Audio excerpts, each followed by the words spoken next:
What we're going to do today is I wanted to have, this is more for the video than anything else, because I've been doing this activist thing 25 years, and I've seen this kind of stuff happen and the seeds of, as we go. We'll have breakfast here in just a little bit. Let me go ahead and do a 10-minute, then we'll take a break and eat, and then Dr. Steinmetz will go ahead and come up and give his presentation. This is the situation that I see that we're in. 25 years ago, as we started doing this, to try and convince anybody that there was a problem was the problem. I mean, just that there was even a problem that was coming, and here we go, it's a militarized local police. I remember in the mid-90s they were screaming about multi-jurisdictional task forces and so on. As Sheriff Arpaio got elected in 92, I think it was, all of a sudden the power of the sheriff and posses and we can do and he was from the DEA, so he was leaning towards being federalized in the beginning. He's taken his, helicopters and his armored personnel stuff and his tank or his mobile artillery piece. I mean, it's just all this militarization started in Arizona with Sheriff Arpaio. Really? Who else had a tank? Okay. Was that 1992? Yeah. This was a long time ago. Well, they call it the multi-jurisdictional task force. With all this terrorism bill stuff, and the assault weapon ban and everything. So we, went at it from a philosophical standpoint of what the role of government was in the individual and individualism and all this stuff. The other path was more the conservative. We're going down, well, the Constitution protects us in the Republic and we're going to get control of the reins of power and we'll rule people better. Okay? So our tactic was totally different. When we started SAFE in 93, 94, Second Amendment is for everyone. Are you a safe gun owner? Are you an unsafe legislator? I mean, we having fun with that. It got resurrected. We really always had it there, artwork, websites, kind of, special edition on Freedom's Phoenix and so on. But what we did is we decided that when they did Sandy Hook, man, I knew there was something going on that's still investigating of funky and if it even happened the way they say. But the point is that when that happened, we knew that they were going to go after a lot of stuff. Cody Wilson, 3D gun printing guy, man, he saved the day when he came out. Yeah, well, I can 3D print AR-15 30-round magazines. Now what? You can pass all the laws you want. Everybody's a manufacturer. I have, within the next few weeks, I will receive from Cody Wilson, he started off with the Liberator 3D printing guns. He went to Dark Wallet, Anonymous, Bitcoin, so on, advocating for that as a philosophical thing. And now he just started, it's called the Ghost Gunner. And what it is a desktop CNC mill that you put an 80% aluminum billet, which is like a forging of an AR lower. It's just a hunk of aluminum. And you put it in, push the button, and it comes out a full lower receiver without any serial numbers or anything. I will have that in my home very soon. So this is, it's a philosophical battle. So when we go after a lot, our thing has been to bring out the controversy, even have, the legal case, but to try not to instill fear. Fear shuts down things and people just do stuff out of fear. If you do it out of love, if you do it out of education, if you do it out of whatever, we can get a lot of things done. Peter has gotten a lot of attention on something, and fortunately Mark Victor is working with him, and he's going to need a volume discount for Peter, I can tell already. But the thing is that what we're going to have is an opportunity for us to do what we started back in the early 90s, is an awareness of what the source of all this tyranny stuff coming. And I had Paul Rosenberg, who's a really well-known newsletter guy, economist and philosopher and so on. We've had him on the show. And I was just feeling bad. I knew to get Paul on because he gives a good perspective, positive thinking, kind of like Anthony Gregory and different guys I really like. And I'm going, man, help me out here. And I go, are we at peak tyranny? I mean, can you get to a point where it's just too much? Well, it's just, it won't be accepted. Let me tell you how much tyranny you're going to get. However much the people will stand. That's how much you're going to get. So I'm going, are we at peak tyranny? Is there a point to that? He goes, no, there's no peak. I mean, they'll freaking slave beat you into the ground, man. I mean, the Longshanks is going to get his. I mean, there's no peak tyranny. He goes, but there is peak obedience. And that changed my whole perspective. Are we reaching peak obedience? And what Peter did is demonstrating that, obedience is, not necessarily to be expected by the slaves out here. By going to Sky Harbor intentionally with an AR-15 on his lonesome, nobody videotaping, nobody to support, back up and didn't. These are things that I probably would have taken care of. But doing this, going in and risking this was important to him. He'll explain why.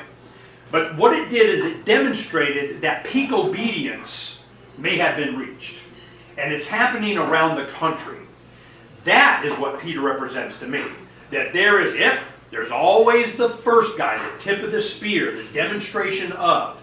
And it started, okay, he wants to go after the TSA. He's going to give, whatever his reasoning is on, his opinion is his. But TSA to me is representative of a much larger problem. So what we're doing is, how can we, eliminate the TSA as a representative of the larger problem? How does that happen? We use politics, activism, a lot of different things. What these QR codes here, I'll explain this and then we'll eat. These QR codes is the easiest way, real quick this morning, for me to get you the information. Any of you not know what these are or how to use them? I don't. Okay, a QR code it's like a barcode, and it does up to 256 characters, and it's for your smartphone. All it is that you see these QR codes around. There's any of you that have smartphones, there's apps on here. You just do barcode reader or something, you can get it, it's free. And by hitting that, it has this little barcode. If I can go up on anything, like I go to this ketchup bottle, and it'll have, see, it's got a QR code on it right there. I go flip, and it takes me to that website. I go there, it tells me what it is, how much it costs, where to go get some, it's amazing. You can go in all the grocery stores and you can find it, or it's getting to the point you just go and then look online, sure you get cheaper. It's that kind of thing. This QR code goes to a website. What this website is Freedom's Phoenix, but it's the easiest, fastest way I can get this out to you guys. And if you can't do it, have your kids do it for you. But all it does is go to a website that has the lawsuit that we did a special action Arizona Supreme Court. And what that was when they refused to allow Donna to check her firearm at the Arizona Department of Revenue, the tax thing down there.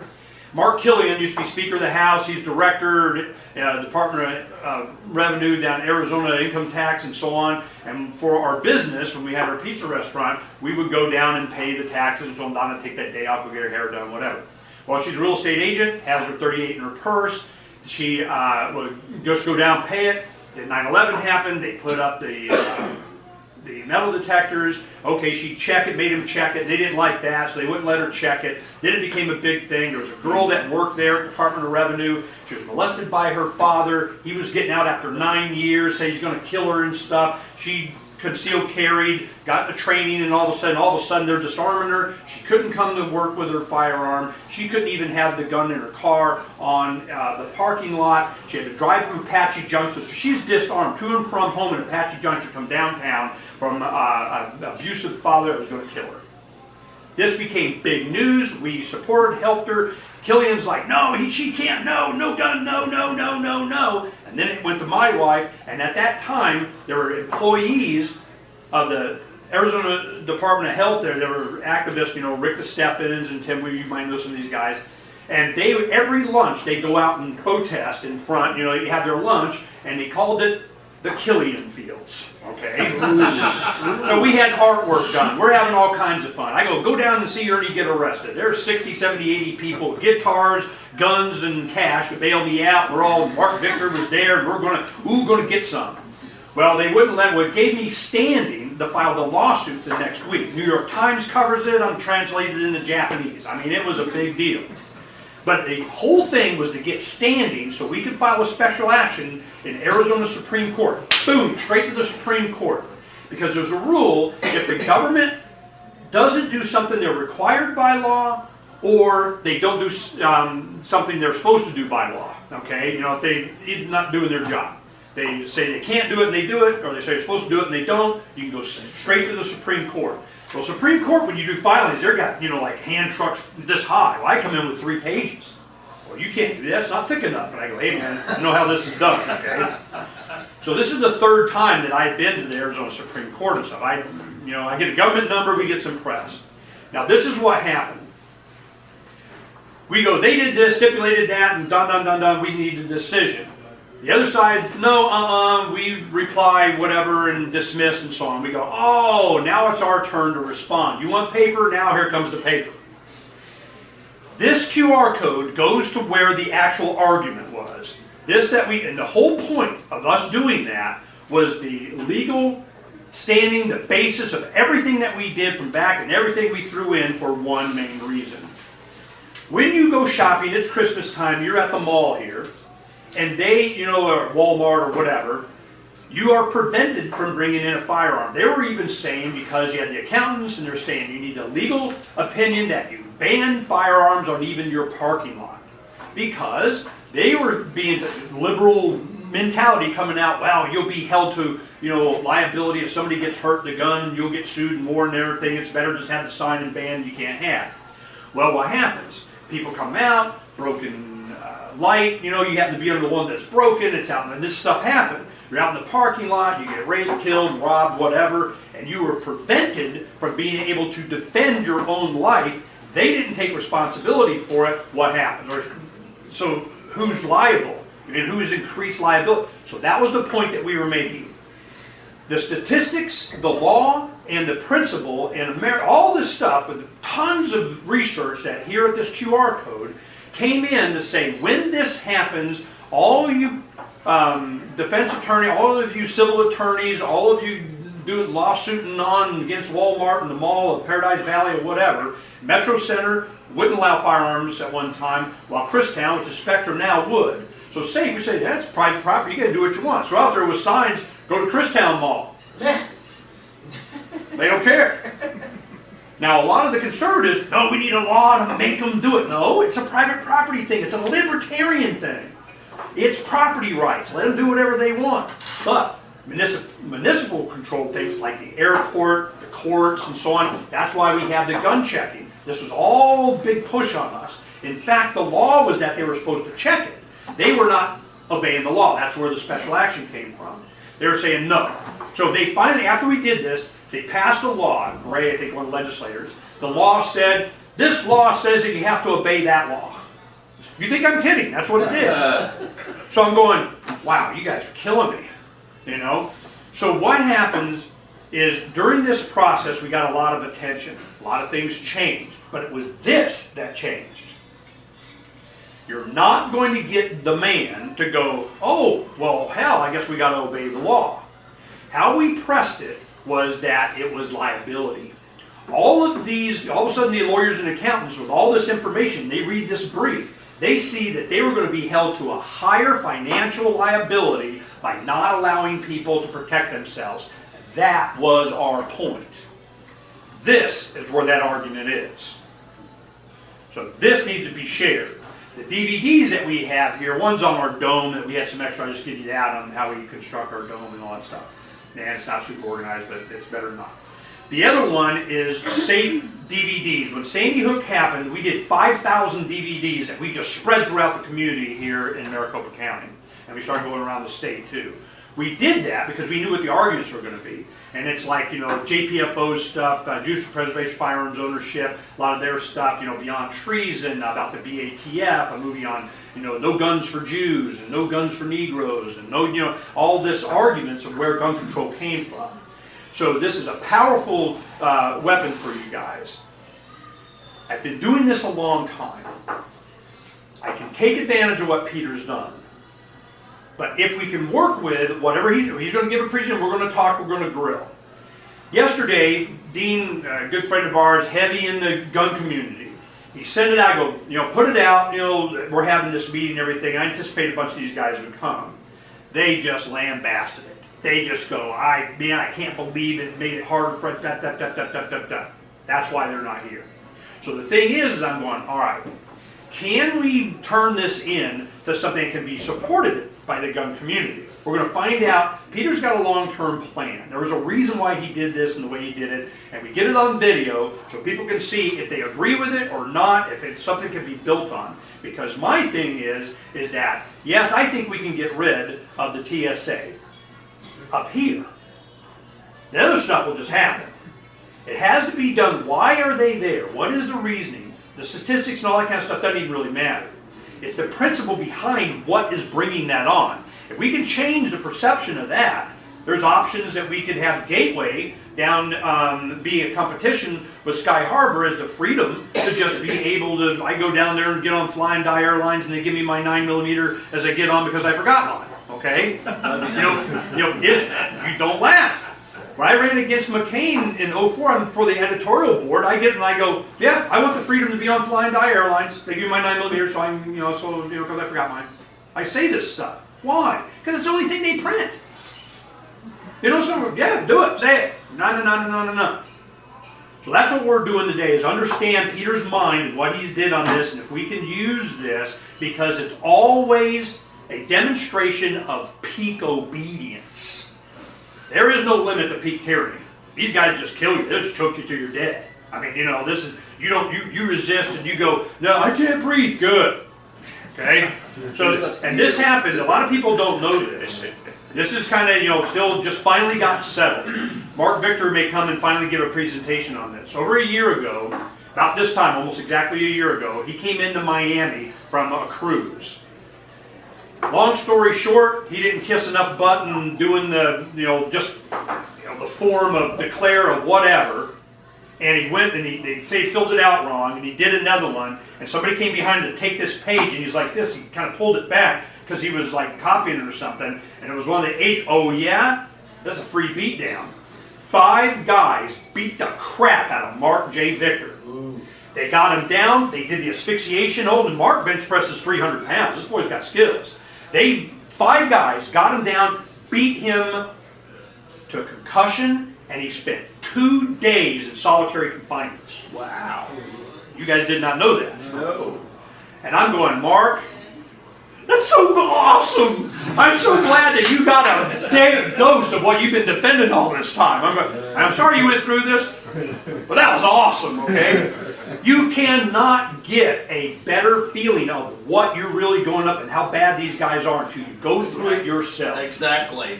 So he went through this. Yeah, no, I know Morpheus had. So he threw it. You got a bullseye on your forehead. But anyway, so what happened is that he got letters from a bunch of people. Judges, lawyers, policemen, fusion center guys, prosecutors. I mean, all these people going, like 50 letters. And they go, damn, maybe we don't want to play this game. I'm going, bring it on, man, I want to play. Finally, they go, well, it kind of came down, you promise not to sue us, we won't kill you. I mean, that kind of thing. So it's kind of settled, and we'll see how that goes. And I want to hear you guys get the full story on that sometime. We may have them come do that presentation. We get a full house on that one.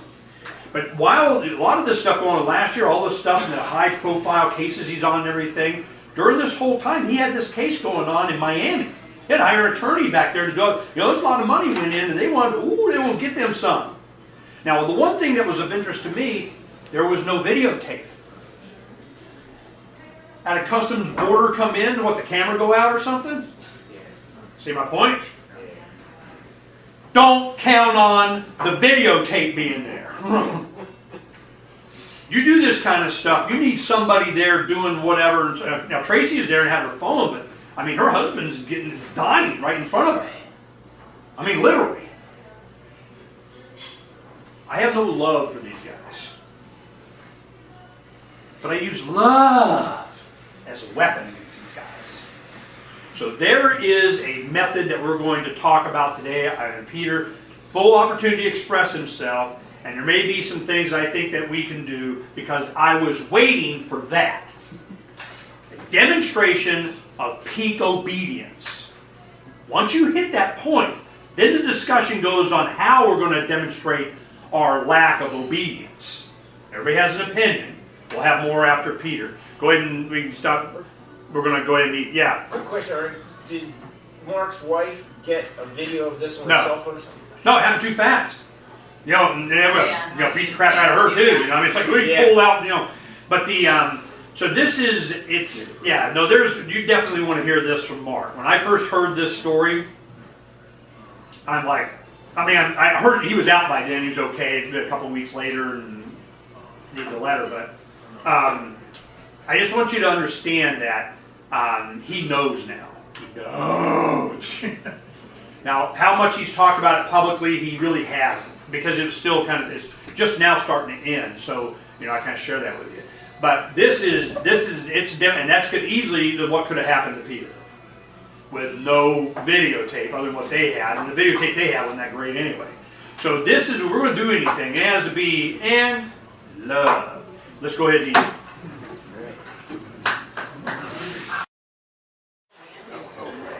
Good morning, Breakfast Clubbers. Morning. Okay, this is what we're going to do today.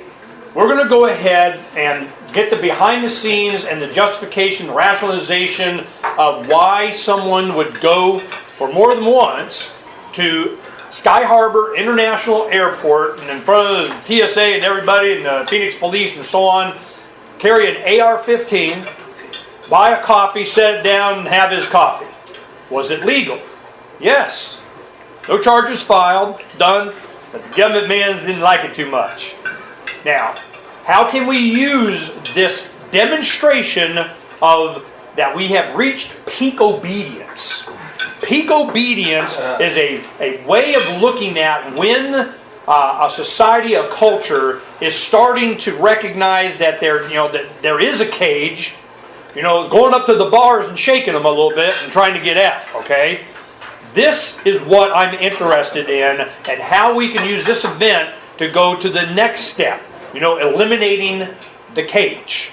So that's what I'm focusing on, but we need to understand why Dr. Peter Steinmetz did what he did. Now here is a gentleman that is a brain researcher, works for a large brain place. They probably don't want their name out there, but a well-known neurological institute that just out of self-preservation we're just going to step back for a week or two, and he's over there to see what, and then come back and bring him back in. I'm not sure what the future of that might be, so we'll hear about that. But I don't think Peter's done. And if he's not done, maybe we can help, or maybe we can use it, or maybe we can help influence each other to have the right path, and we can find what the real problem is and start solving that. So that's what we're going to be doing today. Dr. Peter Steinmetz. Well, first of all, I'm going to get my pointer here. I just realized there we go. First of all, thank you, Ernie, for the introduction, and thank you, Donna and Ernie, for inviting me to come and speak to you, and thank you all for coming. My pleasure to come today and talk about this question, right, which is a question that's been taken up very much in the media, and of course by all my friends and family. Why on earth would you carry an AR-15 to the airport? And actually, I think there are several ways to think about this question. Okay, and one of them is to start by saying, look, do you really need a reason? Okay, I mean, say I propose that I'm going to go and I'm going to buy an ice cream cone. Okay, because I happen to like this particular flavor of ice cream. I'm going to go down and buy ice cream down at the local shop.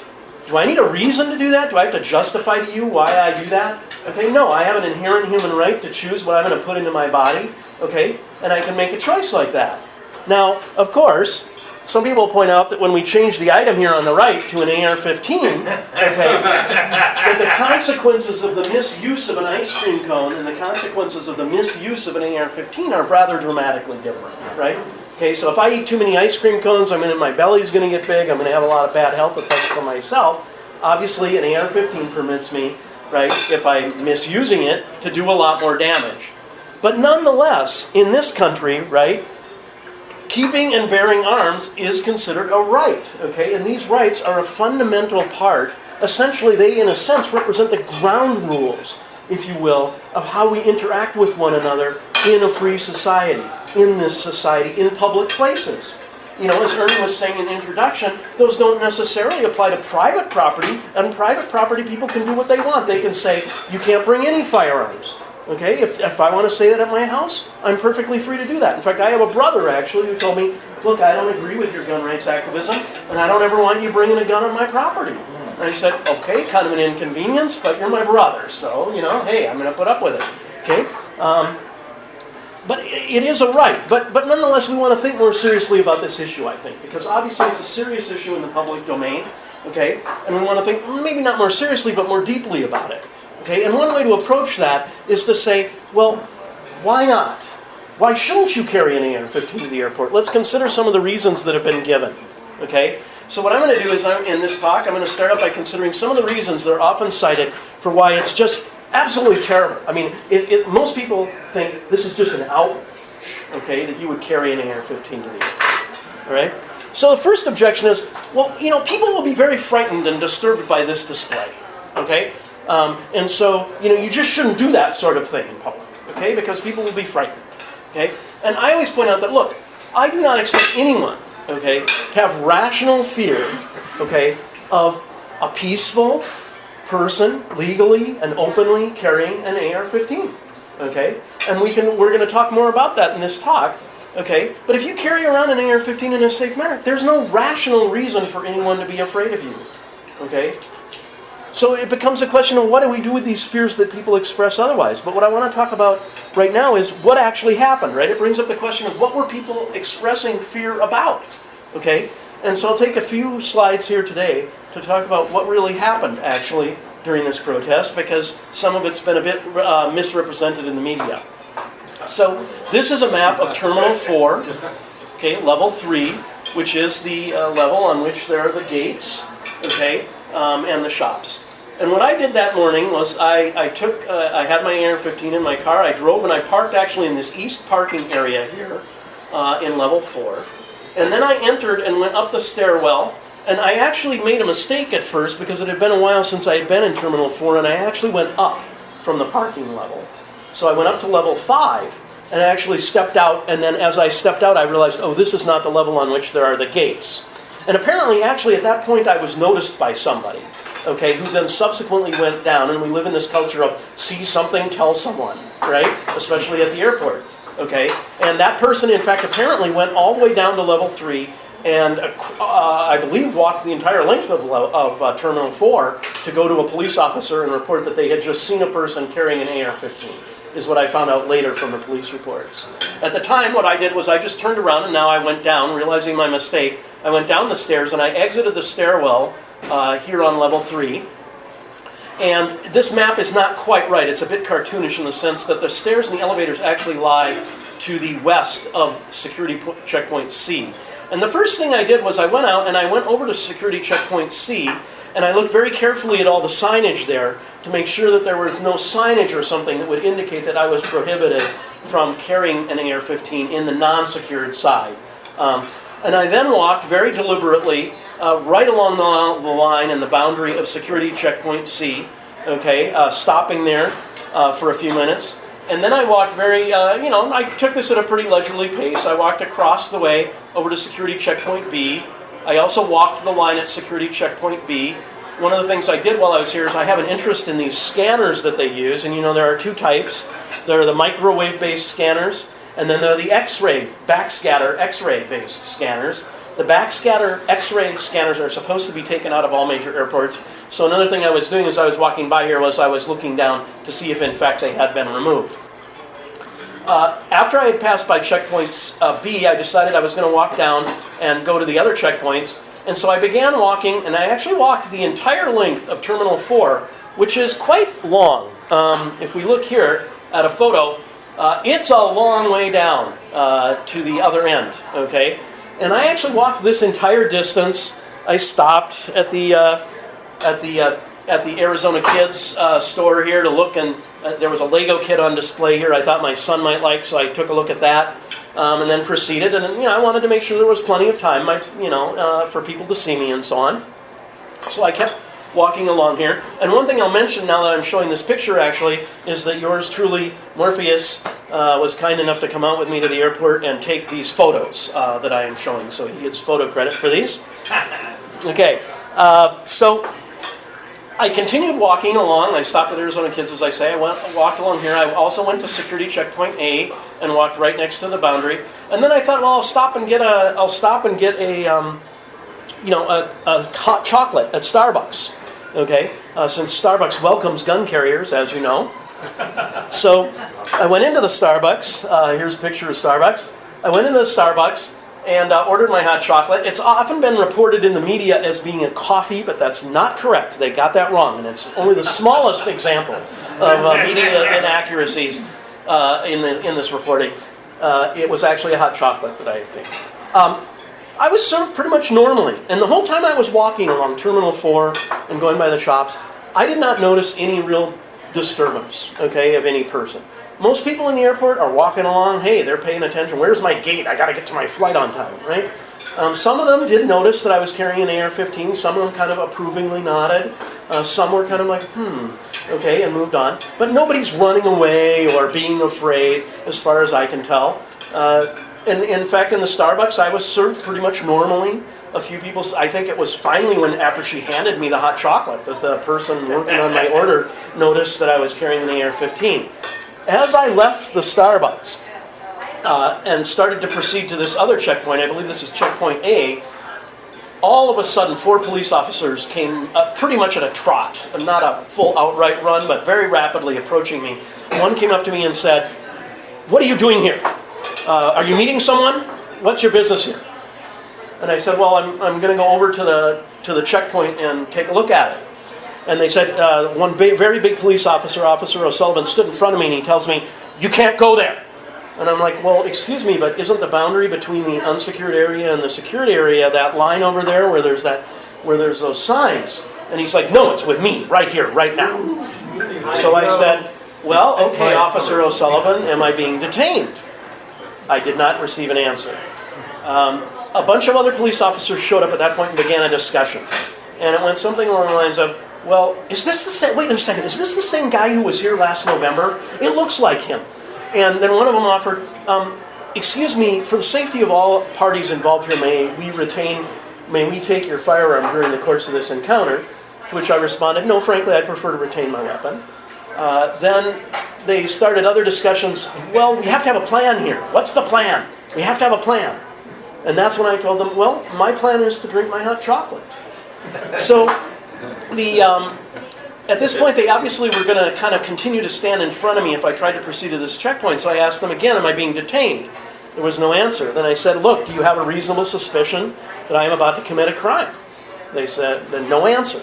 Finally, I said, "Am I free to go?" No answer.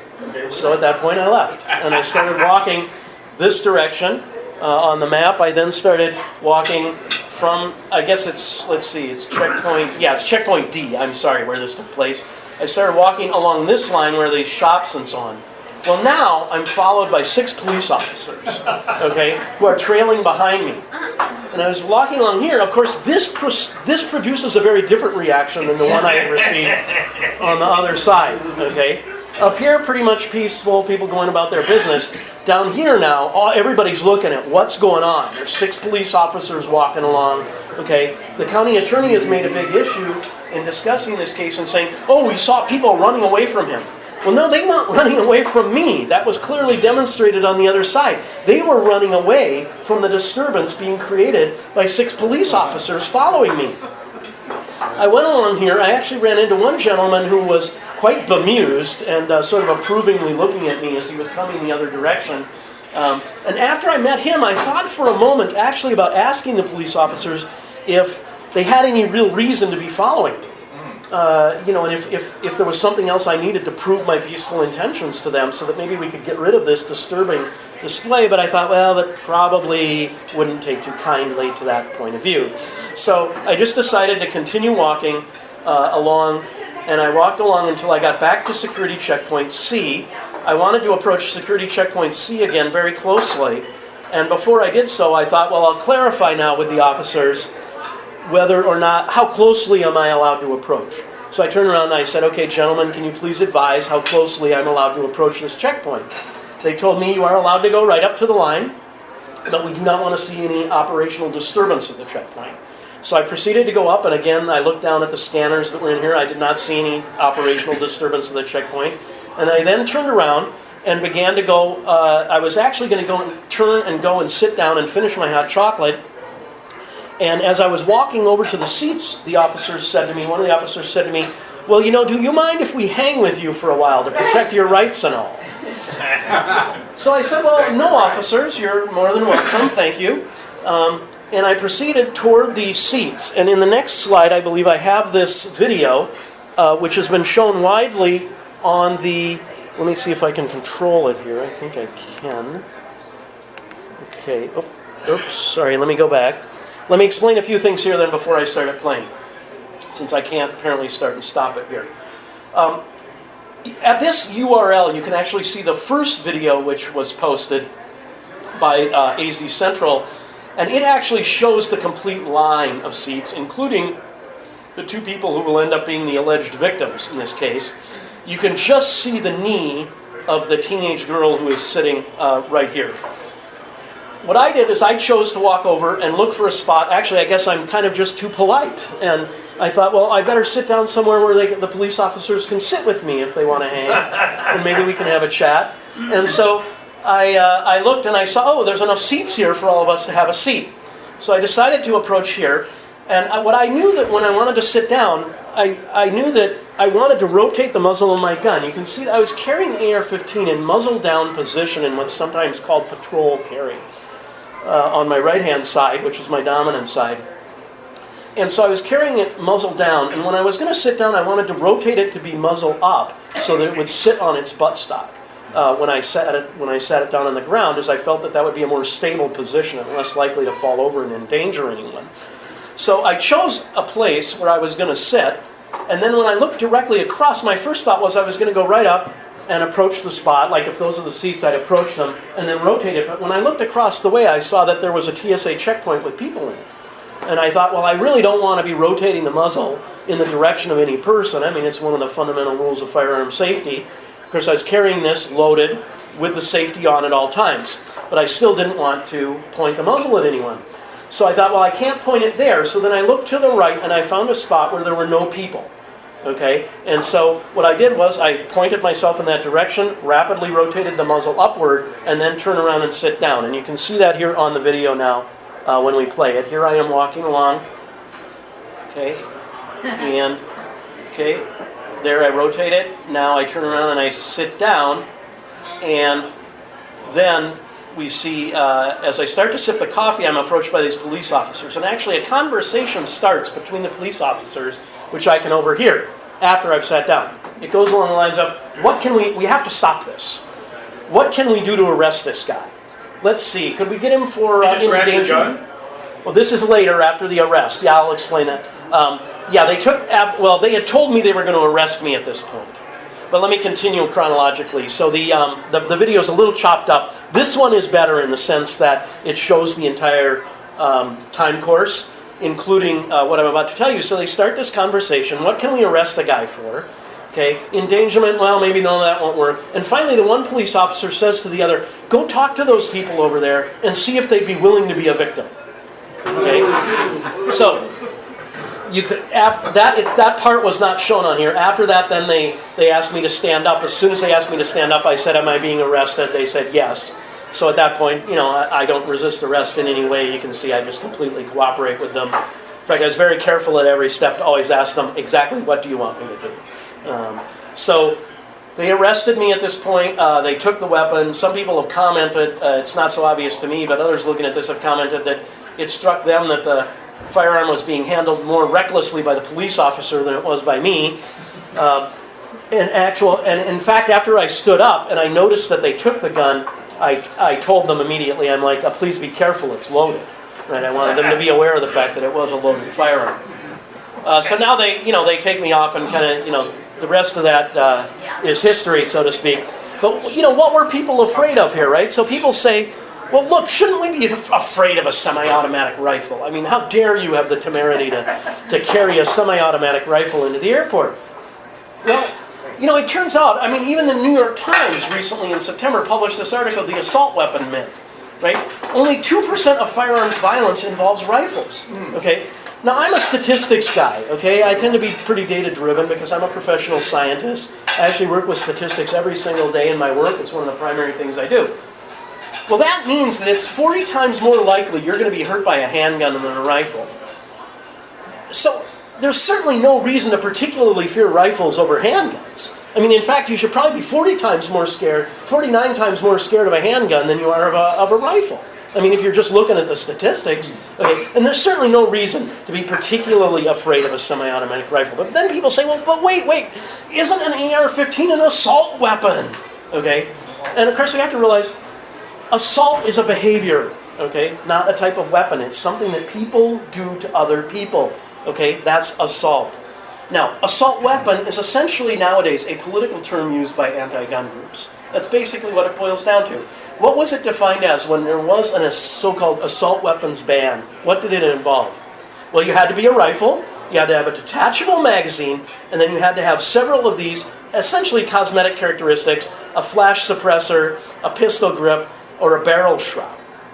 Now, none of these things makes a rifle inherently more dangerous. Okay, there's no reason to single out so-called assault weapons for any kind of special treatment. Okay, and in fact, an M1 Garand, okay, which you can obtain from the civilian marksmanship program for what, I don't know, I guess you can get a poor condition one for probably $200. Okay, is a semi-automatic rifle. It was the battle rifle used during the Second World War and the Korean War. It would not be classified, it's not classified as an assault weapon under the assault weapons ban, yet it has a much more deadly round. So here is what the M1 Garand is firing, a 30-06 round. Here is what an AR-15 fires, a 223. Essentially, it's a hyper-velocity 22, really. Okay? So there's no reason for, this is completely irrational, okay, to be more afraid of an AR-15 than some other rifle, or to be more afraid of an AR-15 than a handgun, okay? Now, other people will say, well, but still, look, an openly carried firearm, it's just too scary, okay? It's just too frightening for people, okay, to be openly carrying a firearm. Well, it turns out no mass shooting has ever started with someone openly carrying a slung weapon and then suddenly becoming a mass killer, okay? It's literally zero. That's how many times it's happened, all right? Criminals like to hide their guns until the attack, okay? Do the criminals, if I was a criminal going to the airport, do I want the attention of 6 police officers coming and looking at me because I'm openly carrying an AR-15? No, I do what Paul Ciancia, the LAX shooter, did. I hide it in a gym bag, okay, until I'm ready, okay, to open up fire. That's what he did. He carried his weapon inside a gym bag until he was in the middle of the TSA line, then pulled it out and started shooting. All right? And that's what you would do if you were a criminal. You don't openly and just sling your rifle and walk along. Okay? That'd be a crazy strategy to use. So it's actually more rational to fear a person carrying a gym bag in the airport than a person openly carrying a rifle. All right? If you look at the statistics, yeah. Peter, what's that photograph?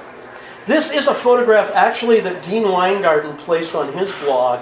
I don't know exactly where it comes from. My understanding is that this is actually a woman in Arizona openly carrying a rifle. Yeah.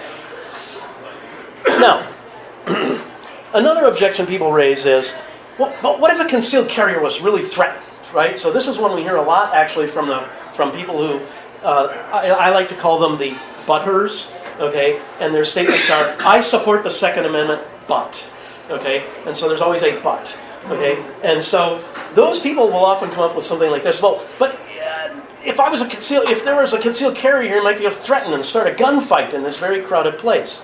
Okay. Well, you know, we need to be careful here, and I think this statement is often made by people who really don't have the kind of training that maybe people who have a concealed carry permit have, or understand the legal reasons for self-defense. Look, to legally defend yourself with the use of lethal force, you have to have reasonable grounds to feel an imminent danger of serious bodily injury or death. Now, there are a lot of fine, I'm not quoting the law here, okay, but this is the general principle that applies. There's a lot of legal teasing apart that is involved. But this is the basic principle. Really, the shorthand for it is kind of idle, the word idle, right? Immediate defense of life. In other words, you're justified in using lethal force, okay, if you or someone else is about to be killed or seriously injured, all right? Well, a person peacefully carrying a firearm is simply not reasonable grounds to feel that somebody is about to be killed. Okay, and that includes people carrying handguns. It also includes people carrying an AR-15 in a peaceful, open way. Now, another big question that this has raised and is related actually to kind of one of the reasons I chose to do this at the airport. People ask this question, but don't we have to have extra security at the airport? So you shouldn't be carrying these rifles. You know, we need to be extra careful at airports, right, and around airplanes. And the answer is, well, frankly, not really. No, because if you start looking at the numbers, the odds of dying in a terrorist attack overall are 1 in 20 million years of life. 20 million. Okay? And only about 3% of these attacks involve airlines or airports. All right? So the odds of your being killed in a terrorist attack, I mean, we've had spectacular incidents on 9/11, okay? But the odds of this thing happening are just astronomically small. In fact, okay, here's the 3%. There's just much more important risks to worry about, right? Okay, like dying in a car wreck. Okay, 1 in 19,000 years of life. Okay, you know, like I say, I have a lot of quantitative training. How many orders of magnitude are there between that and that? I think it's 3 orders of magnitude, 1,000 times more likely. We're not talking about a 10 or 20% chance increase in risk here. We're talking about 1,000 times. Okay. Another one to consider: drowning in a bathtub, which is an extraordinarily rare event, but it does happen to people. That's 1 in 800,000 years of life. Okay, still an awfully long way from this. And then if you multiply by the 33, you need to multiply because of the 3%. It's just, these are not risks that we should be giving up our civil liberties for, okay, and making a big fuss off. And in fact, we've put in place now, you know, my wife put it very nicely actually one day. She said, you know, when you think about it, on 9/11, okay, terrorists attacked American citizens, okay, and their right to life and their right to property, okay, and in response, we give up all our rights to privacy? How does this make any sense? Okay, yeah. Dr. Steinmetz, that statistic of the odds of dying in a terrorist attack of 1 in 20 million years of life, is that America only or worldwide? I believe that this 20 million, I think, is worldwide. Yeah. I would think so. Okay, so we put in place this big federal agency, the TSA, Transportation Security Agency. Other people, of course, have less flattering names for it. Yeah. The TSA, it's important to look at the numbers now and recognize the TSA is actually decreasing our security. It's not that it's not helping. It's actually making things worse. And one of the biggest ways it does so is because there are better things to do with $10 billion, okay, that we're spending presently on airline security if what we want to do is save people's lives. Okay? Now, as a libertarian, I don't believe that the government has any business spending $10 billion like this, okay, unless there's a clear threat, okay? But if in fact, you want to spend $10 billion from a public health perspective, look, you can save, for about $120,000 per life saved, you could give kids bicycle helmets. You can spend $6 million per life saved by installing tornado shelters in the Midwest. Okay? These interventions, when you figure out the likely cost-to-benefit ratio of having the TSA in place and spending this $10 billion, these interventions are 100 times higher in their benefit-to-cost ratio than any spending we do on airline security. So it means that one way that the TSA is decreasing our security is by diverting resources that we want to spend on our security to completely, 100-fold less effective ways of achieving that objective. Okay? There are other ways, though, that they decrease our security. The hassles, okay, of going through the TSA and all of the nonsense that we presently do at airports, the unpleasantness of being searched in this way, which is more aversive to many people than it is to me. You know, I kind of, last time, I'm now on the TSA's SSSS list, okay, for selective screening, and so I always get a special massage. And I've taken, actually, after they're done giving me this special federal massage, I usually now ask them, well, that was a really good massage, where do I leave your tip? Okay, so it doesn't bother me as much as it does actually, I think, most people. Most people find this experience very aversive. And so they displace for short-haul flights. So like consider the flight from Phoenix to LA. Okay? That's a pretty short flight. And nowadays, given all of the time it takes to get through the airport, you're better off driving, frankly. Okay? Because at least at the other end, you're going to have your car. You don't have to go through a search. You can go when you want. Okay?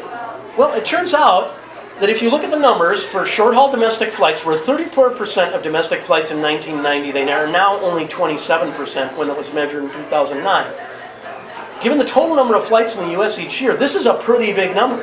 And it turns out that car travel is 170 times more dangerous per mile driven than airline travel.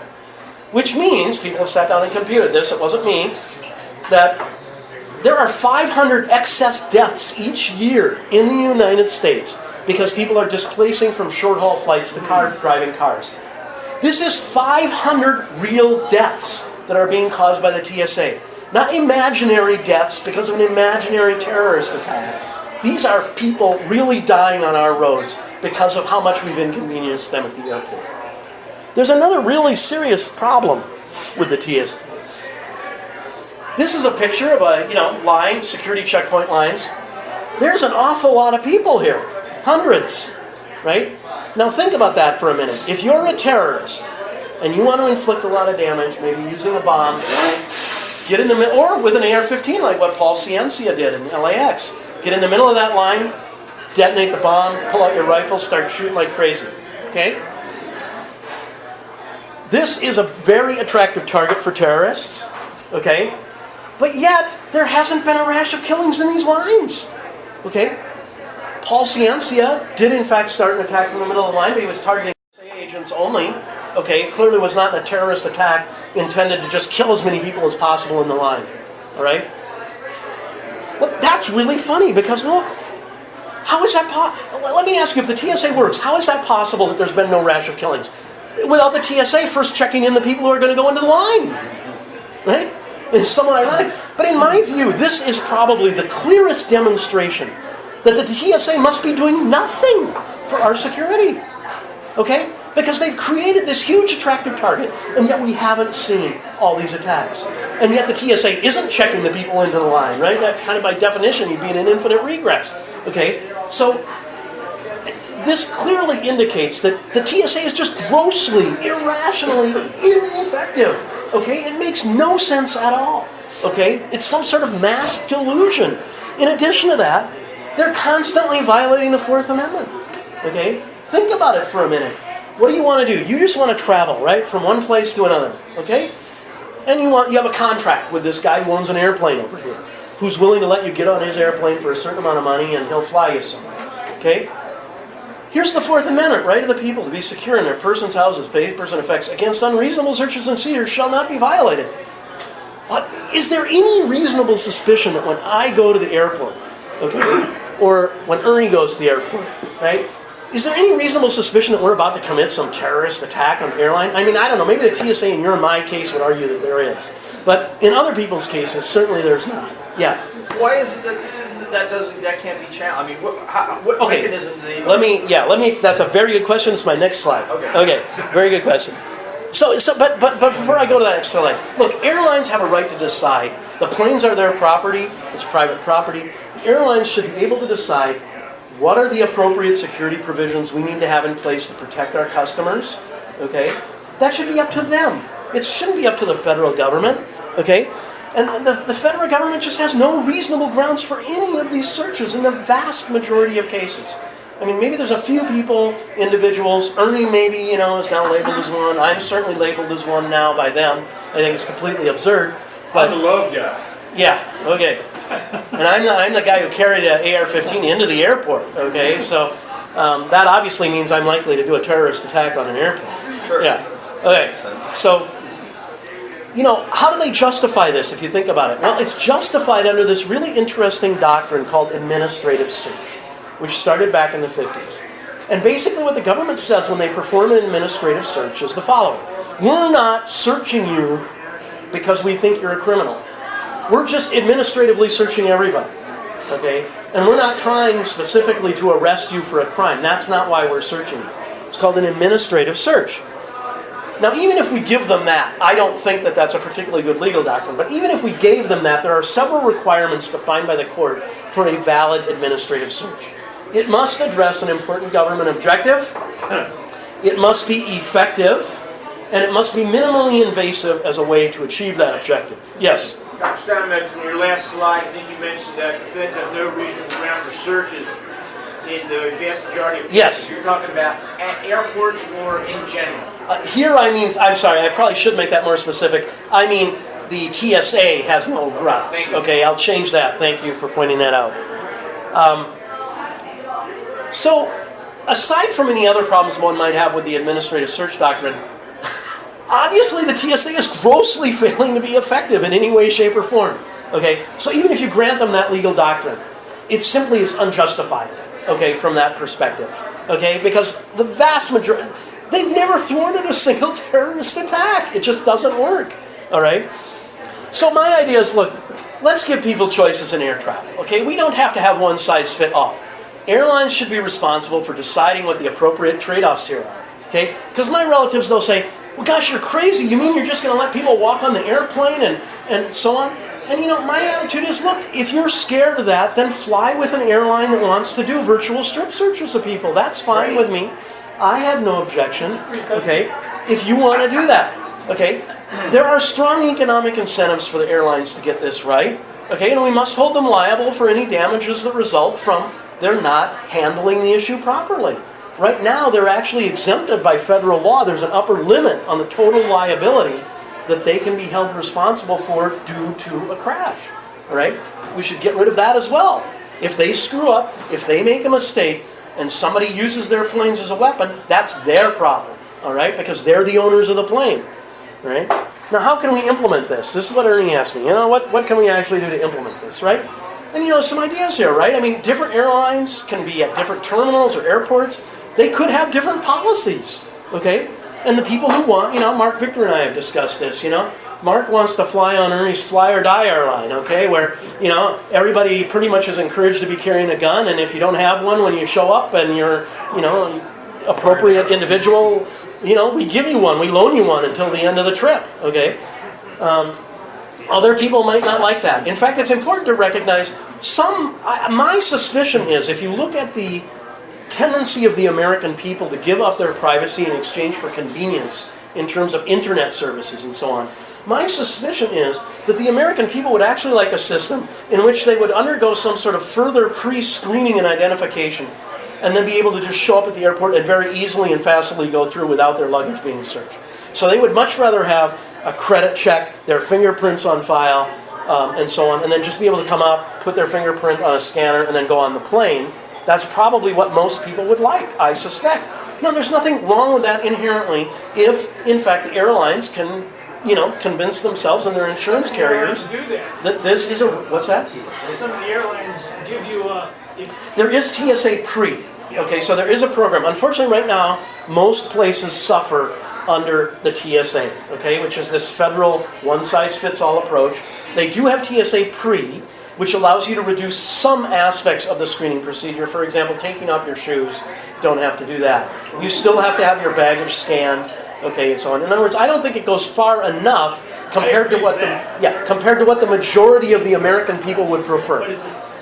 And it's probably also reasonable from a certain perspective. In other words, if I know that you've got, you know, nearly 800 credit rating, okay, that you're gainfully employed full-time, okay, that you have no criminal record, okay, and I can identify you with biometric markers and with a photograph, I'd say the odds of your being a terrorist about to attack my airplane are vanishingly small, okay? And that might very well be a reasonable procedure. But the airlines, it should be up to the airlines who own the planes to decide on this.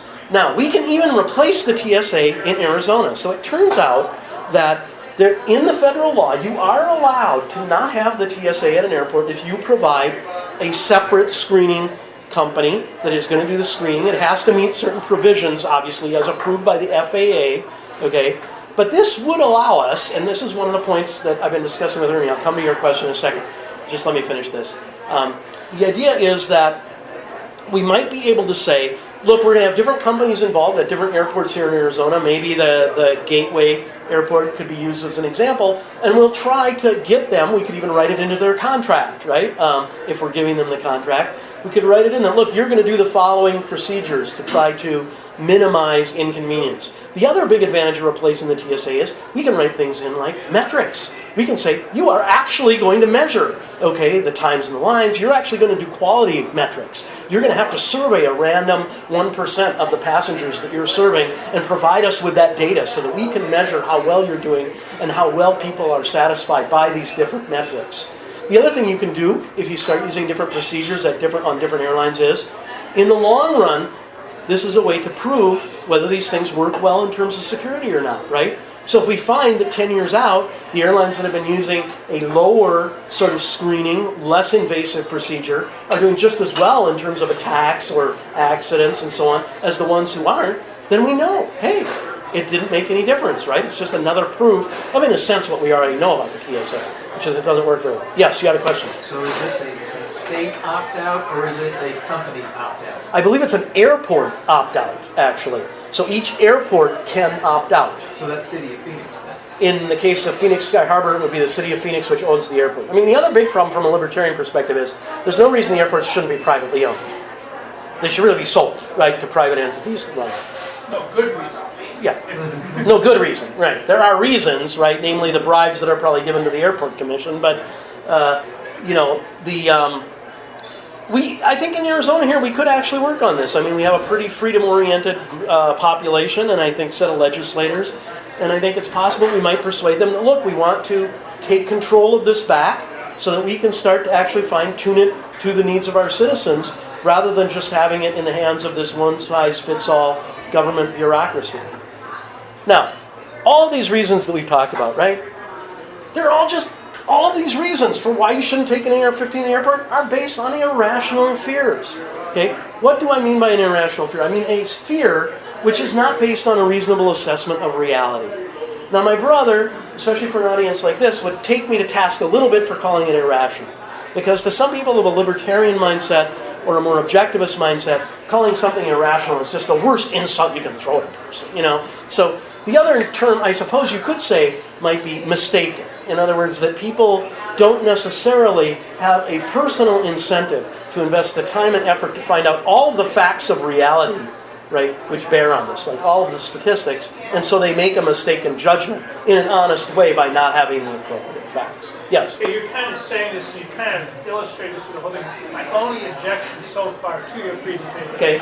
and I may be misunderstanding the definition of reason and rational. Right. But to me, the reasoning process has to happen as a function of proper information. Right, this is, yes. So you should, I would suggest, most of the time when you said reasonable assessment, it should be inaccurately informed assessment. Yes, that's upon which the rational process. Right. Yeah, what he said. What you could say here is mistaken, right? So this is, I've been trying to struggle actually with the right term to use to mean that it's possible that this judgment on the part of many people is, as you say, not having enough facts, and then an honest process, an accurate process based upon an incorrect set of facts. Yeah, and there's the big issue, is who's supplying the information. Right. The people are, Right. their reasoning Right. process is based on this. Yes, the term reasonable is a subjective term you should try and get away from. Well, okay, there's arguments. So I'm willing to discuss this. This is what I've used so far as irrational. I think mistaken might be another term that would be a reasonable term, but I continue to debate that in my own mind, actually. Misinformation is. Yeah, it is misinformation. Misinformed fear. Yeah, or misinformed Yeah, fears. misinformed, Yeah, yeah, you could say misinformed. Because the government is basically telling people to be afraid. Right. Because you're doing this. Yes. Where there weren't any conditions where Yeah, people and were that's- afraid. right. They created the whole situation because they're Yeah, you're and that's- going around chasing you. That's actually my next point here, They're right? not getting all the statistics that you've been telling us. Yeah. They were getting that Right. information. When you say misinformed, Well, that's then what- they beg for the other, oh yeah, well what information? Thank you for asking that question, Right. here we go. Right, and that's actually here, right? So these fears are blown out of proportion in any realistic assessment of reality, okay? Maybe it's intentional, right? I mean, the people who run these bureaucracies sort of have a vested career interest in running them. And of course, you're always going to think what you do for your career is important, right? I mean, we all do. So I suspect they honestly think that this is important. One interesting thing is The TSA has never conducted a systematic cost-benefit analysis of their procedures. And they never will. And maybe they never will. They spend $10 billion a year and have never sat down and said, wait a second, does this work? Yes? It seems to me there's a really simple bottom line argument on all of this. These kind of points. Very simply, guerrillas, I don't use the word terrorists, guerrillas, people who are going to use violent means to create some sort of a political effect. They always strike where the guns and the security is not. Right, yes. That's the principle of that type of conflict. Right, yes. So you cannot defend against it. Right, they're going to find a way around it. Is exactly your point. It's right. They're going to find Let's save a a way lot of the comments till around. after the presentation. Yeah, let me finish and is it something immediate or? Yeah, just Okay. briefly, you're never going to get rid of irrational fears or any of the rest of this until we get rid of the phony 9/11 story. Okay.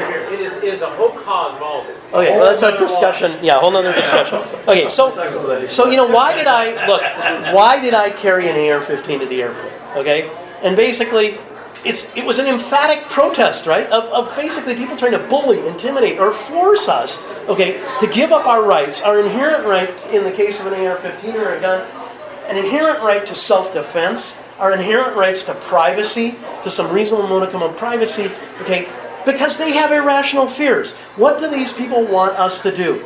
They want us, the people who say you should never carry the AR-15, yes, I know it's legal, but you should still never do it, okay, their point is essentially, I have an irrational or a mistaken fear, okay, I'm so fearful, I don't want to have to face that, I don't want to get information, I want you to change your behavior in a public place to allow me to keep pretending that my fear is okay, my fear is based on facts, okay? I find that really, personally, very offensive, all right? That is why I carried an AR-15. Now, how do we improve the situation, right? Awareness, in my view, awareness and education are key, okay? People need to be better aware of these facts. You know, certainly I've found that education on firearms often reduces these irrational fears. A lot of people are afraid of firearms. You know, and I was brought up in a family, my parents were both very anti-gun, okay, although they were very liberal in terms of civil rights causes. They took me on civil rights marches and so on. They were very anti-gun. We were brought up to basically never have any contact with guns, to be very fearful of them. And as a young adult, I still kind of had a vestige of that, okay? I mean, if I saw a gun, I'm kind of, huh? Okay. You know, I took the time after the Newtown murders, I became more interested in this as a civil rights issue. I took the time to learn about it, and now I'm not so fearful of these guns. In fact, when I saw Ernie this morning, he was carrying his pistol, I thought, oh, okay, good, we're all safe. Because I was debating whether I was going to carry mine this morning, I didn't know. And I was a little concerned, but I thought, well, with this crowd, probably some people are going to be armed, so it's okay. All right. Is anybody here not armed? Yeah. All right. Another question that's often brought up is, well, don't you think this hurts gun rights? Okay, don't you think that your protest, that your carriage of this, and I have several thoughts about that, and I won't say that my opinion of this is the final answer. I think whether my protest, that particular protest, was helpful or harmful to gun rights will be decided in the long run, okay, by history and what happens here, okay? But here are some of my thoughts, which are, our freedoms and rights are defended at the edges, okay? We don't defend the freedom of speech by going around and making vanilla-flavored comments out on the sidewalk about, oh, isn't the weather nice today? That's not how we do it, okay? The freedom of speech is defended when people are making remarks that are not acceptable to the majority of the populace, and we still say they have a right to do that in public places. I think the same is true of gun rights. I think I demonstrated that peacefully carrying an AR-15 is legal in the airport, no crime was committed, and that this is essentially an inherent right of American citizens. Okay? And it's important. Americans, unlike most people in the world, actually, right? We have the right to defend ourselves and to own the tools of self-defense. It's one of the things in which America is not unique, but quite exceptional, okay, in our strong protections of that. Certainly, a much larger number of Arizona citizens now knows that you can legally carry a firearm at the airport in the non-secured side. I think that's fair to say, all right?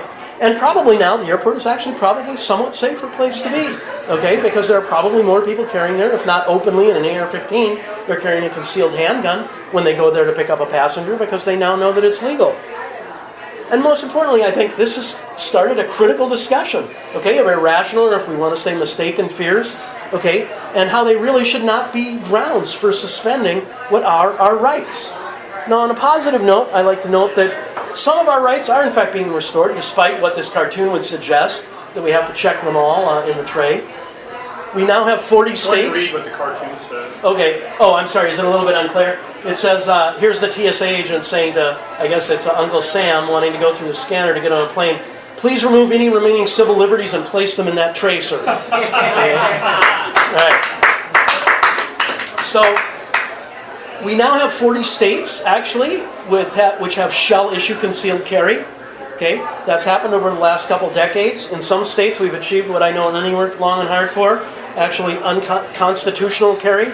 Okay, where we don't even have to have this permit slip to carry concealed or openly. I think the Second Amendment is actually, if you look at it, one of the few cases, okay, in terms of our civil liberties, where we've actually made progress toward liberty in the last 20 years.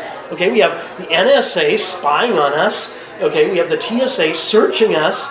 Okay, these are places where our civil liberties have been eroded, but I think in the case of the Second Amendment, we've actually made progress. But we have a lot more work to do, such as restoring the freedom to travel without unreasonable searches. And here is just some contact information for me if you want to get a hold of me after the talk. All right, so other questions? I know we had some good discussion. Awesome. Thank you. Okay, this one distinction that I think is really good that I'm glad that we've had an opportunity to discuss this one point. Whenever you say unreasonable, I hate that word. Right. It's so subjective. Everybody has their reasonable whatever thing. I really like the term misinformed or mistaken. Right. By doing that, then it goes, oh yeah, well how am I mistaken? Thank you for asking. Yes. Okay? So that's where this discussion is going, is this presentation and this information is where we're at. You know, that's why I think that this can be used as an opportunity to educate people and bring it, to, just more educated and informed, and that's what the DVDs are about, and the lawsuits that we've done, and the arguments made, and so on. Now what? Now what?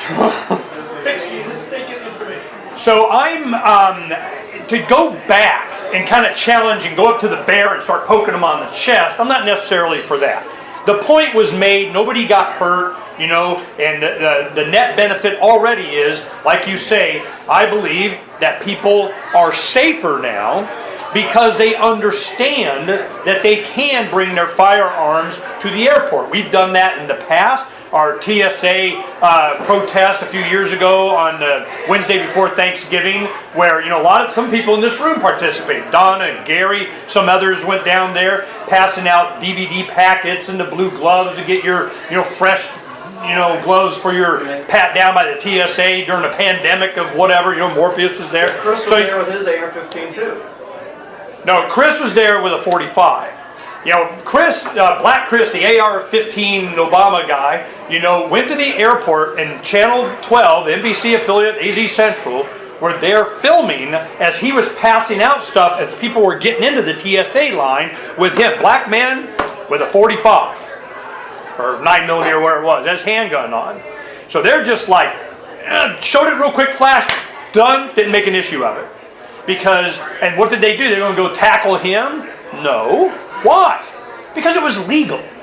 They knew he knew it. They knew he knew that they knew, and they knew everybody knew. So now we're in a situation to where people with evil intent, if they know in Arizona that you are able to carry a firearm, the likelihood of them being able to perpetrate a crime and violence on people is diminished. And certainly them getting away with it, and it causes pause. And I'll give you a reason why it was Florida that was one of the early shall issue concealed carry states. The reason is people were vacationing, going to Florida, and criminals had figured out that at the large airports, they knew that if they were coming out with a rental car, that they were disarmed. So it was a target-rich environment. It was a safe work environment for criminals. It was OSHA for criminals. So they knew coming from the airport, and that became a big deal that the gun community made a big deal out of, is that you're disarming people. They are disarmed coming from the air. They know it. And they're being carjacked and targeted. So this whole concept of firearms has changed. I did my first checking of my AR-15 traveling from Washington State to Phoenix. I didn't have to ship it. A friend of mine took it up in his plane because we were going somewhere else. We met there, and then Donna and I had her AR-15 and mine, and we brought it back and checked, and this is how the TSA deals with that. You go up, I have a firearm to check, boom, okay, on the counter. So we have a special.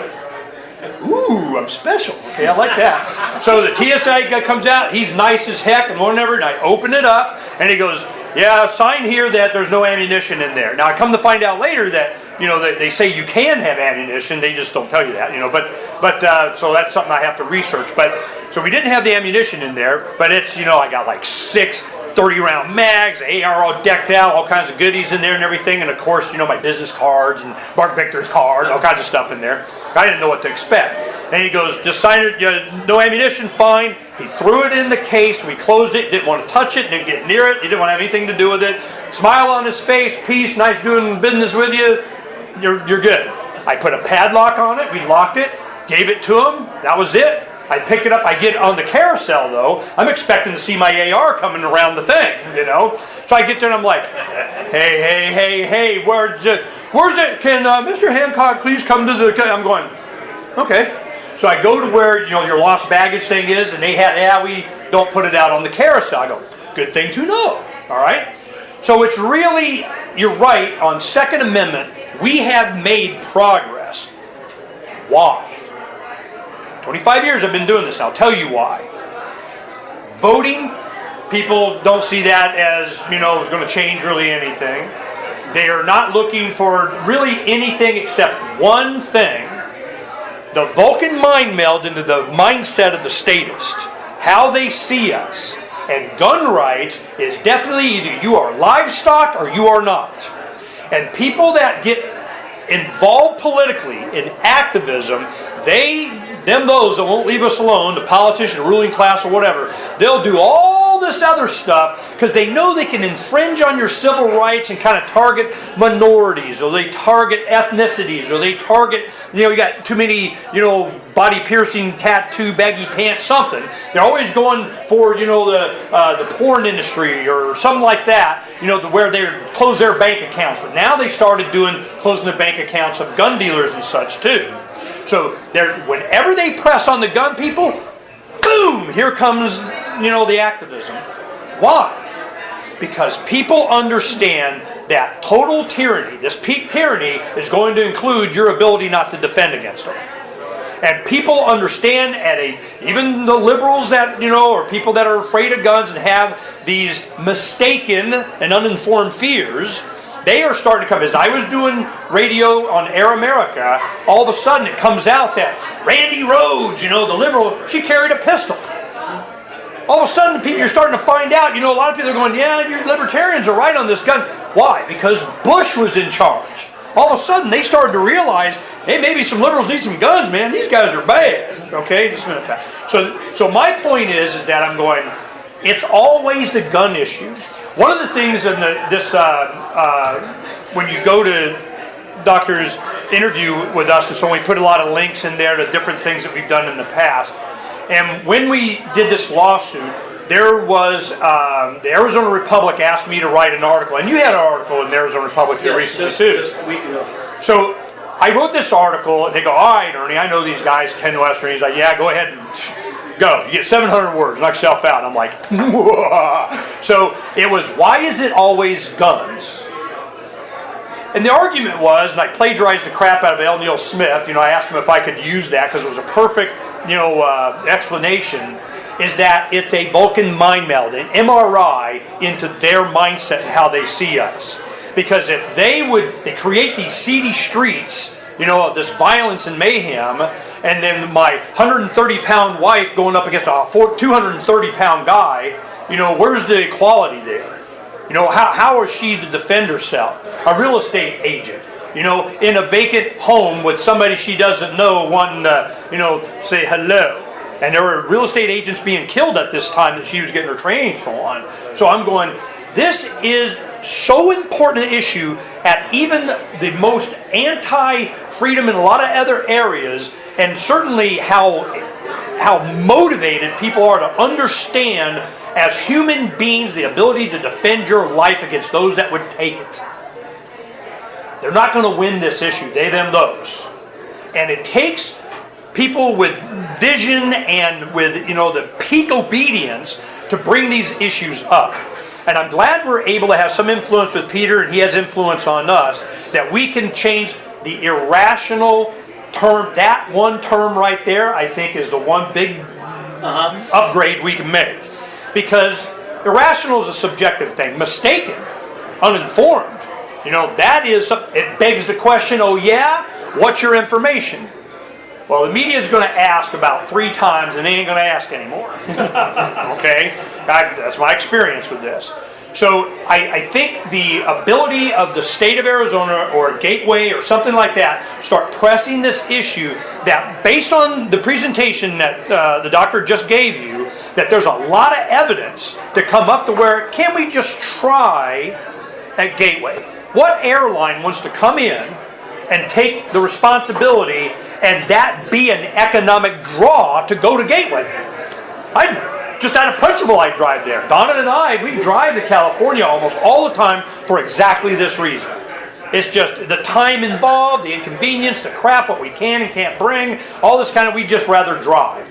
And a lot of times come back, you're tired, So is there a safety thing? Yeah. But I'm willing to trade off, the statistics for my freedom.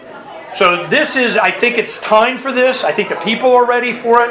I think this brings up a lot of the issues that he has brought up here. And we just approach it, in the right way. I think that we can make a lot of progress.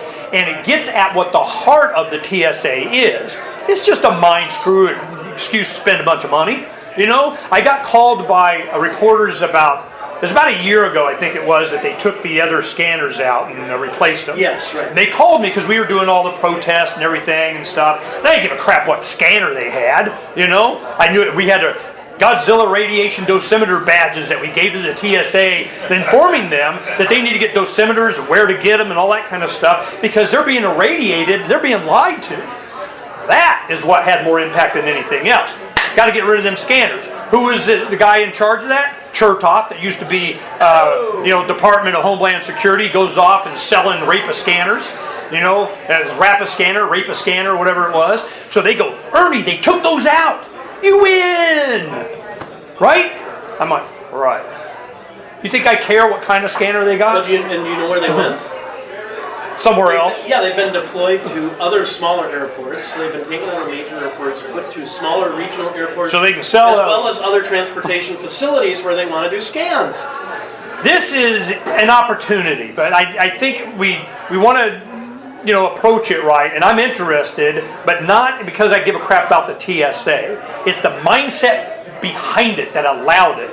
And these statistics and so on is a discussion that really couldn't be made before because we hadn't experienced yet. We knew where it was going.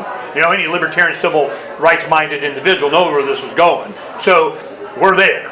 What do we do? Pat? Yeah, a couple of questions for both Dr. Steinmetz and Ernie, who just mentioned some things that I really would like you to both answer right now. And that is that, doesn't it seem that the gun rights movement is both led by and composed of white conservatives who right now are recoiling at the reaction of black folks and white liberals regarding treatment of white police officers towards black folks?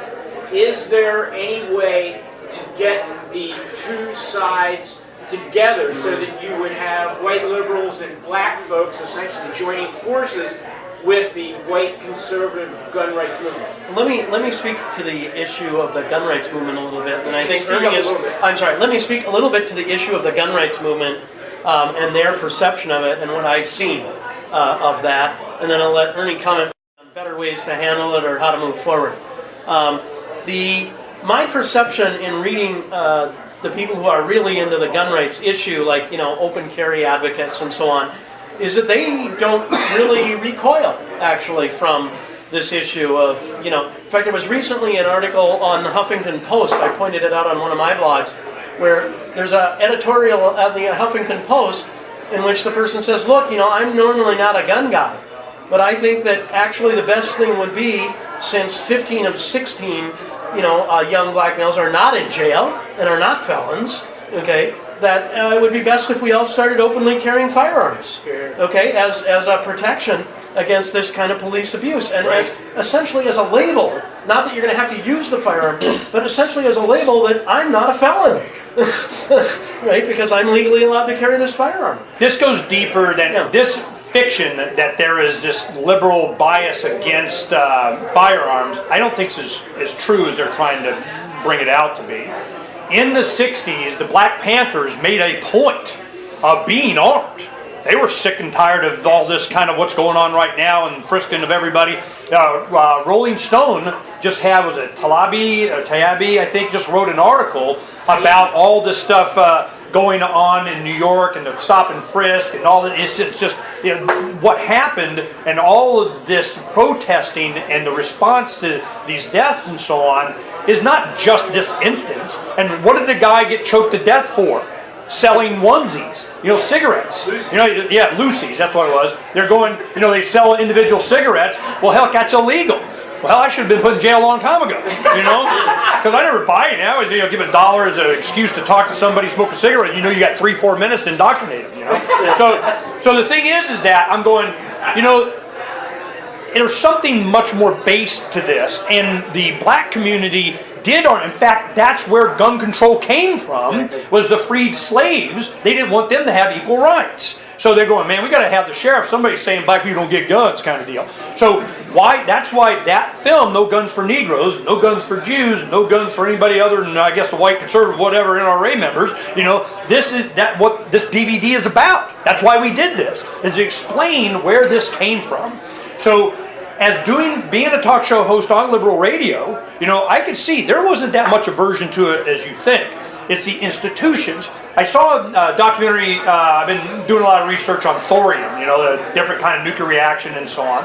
What? Thorium, it's clean nuclear and all that kind of stuff.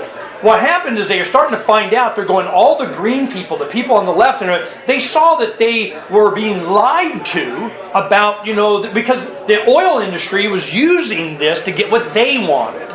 So they're starting to see with information, the internet, that they're being lied to. So now they're going, I think we should eliminate the misinformation and the mistaken fears that we have, and actually look at the information, and we can really make good public policy decisions as a culture. So I don't want to scare people. I want to stop scaring people.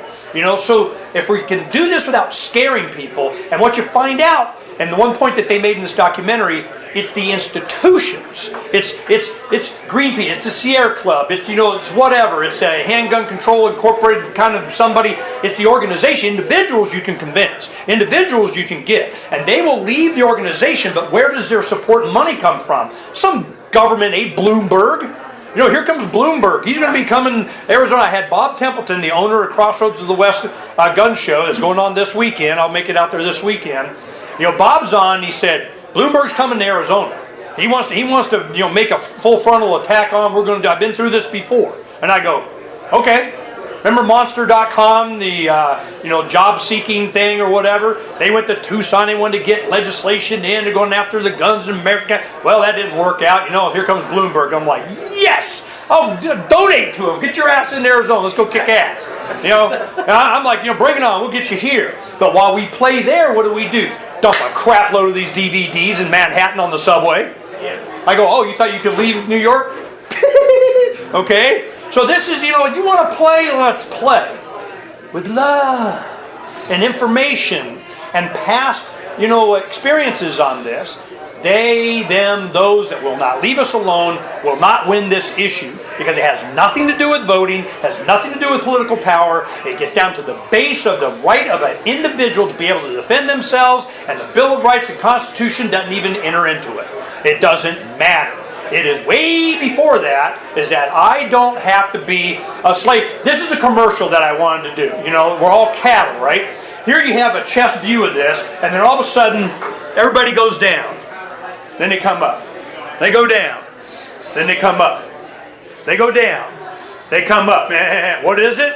I saw this. It's the TSA line. They get their luggage, they go up, and they stop. Put it down. They go a little further, they pick up their luggage, they go a little further, they put it down. We're in cattle chutes, we're livestock. That's right. Once we get this mindset, now the debt, what's the other commercial we're doing, the YouTube thing? We have all this stuff set, we're ready to go. It's grandma rocking, 5-year-old grandson sitting there, they're watching TV threatening that Social Security is not going to be in the economy and you're all going to die and everything. And they go, oh, and the little kid goes, Grandma, I'll take care of you. She puts handcuffs on him, does it the rocking chair, I know you will. Future debt, how's it their debt? This is just a symptomatic thing of a much larger thing. Can we convert this into something that can really make a difference? That we can do the TSA as an example of an attitude, of a livestock, of we're literally in the chute. I mean, seriously. And then you have this information. I think we can make a lot of progress, but no fear. That's going to be my input on this, is we don't have to make people afraid, but we can show that their fears are mistaken.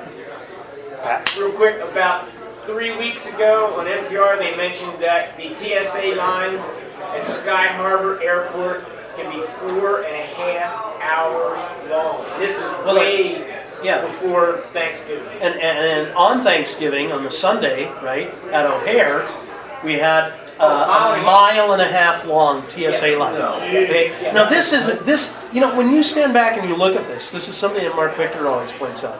Just stand back for a minute, right, and think about it. We have, as Americans, we are all standing around in the cattle chute, right? This is an offense. It's an outrage, actually, that we are willing, as free people, to do this, right, for no reason. Okay? That's what's so offensive about the TSA per se to me, is it's just so mistaken or irrational to look at it this way.